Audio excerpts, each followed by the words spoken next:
అందరికీ నమస్కారం అండి. Welcome to Teja news. డ్వాక్రా మహిళలకు గొప్ప శుభవార్త అయితే చెప్పిందని మన రాష్ట్ర ప్రభుత్వం వడ్డీలపై 2% రాయితీని ప్రకటిస్తుందండి. ఏపీలోని డ్వాక్రా సంఘాల మహిళలకు భారీ ఊరటనైతే ప్రకటించిందండి. శ్రీనిధి మరియు బ్యాంక్ లింకేజ్ రుణాలపై వసూలు చేసే వడ్డీ రేట్లలో 2% తగ్గింపును గవర్నమెంట్ అమలు చేసింది. దీంతో మహిళలకు ఆర్థిక భారం తగ్గి స్వయం ఉపాధి అవకాశాలు మరింత విస్తరించనున్నాయి.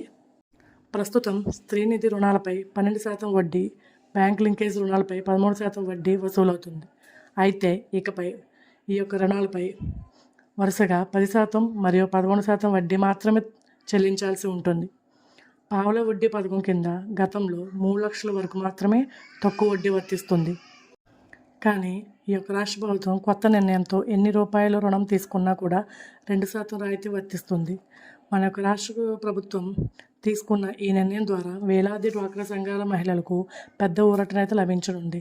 మహిళల ఆర్థికాభివృద్ధి, స్వయం ఉపాధి అవకాశాలు, గ్రామీణ ఆర్థిక వ్యవస్థ బలోపేతం ఈ నిర్ణయం ద్వారా సాధ్యమవుతుందని పేర్కొన్నారు.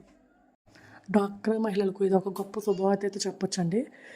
రుణాలపై వడ్డీ శాతం తగ్గించింది. ఈ యొక్క అవకాశాన్ని డ్వాక్రా మహిళలందరూ వినియోగించాలని కోరుతున్నాము. మరిన్ని వివరాల కోసం నా ఛానల్ని సబ్స్క్రైబ్ చేయండి, లైక్ చేయండి, షేర్ చేయండి.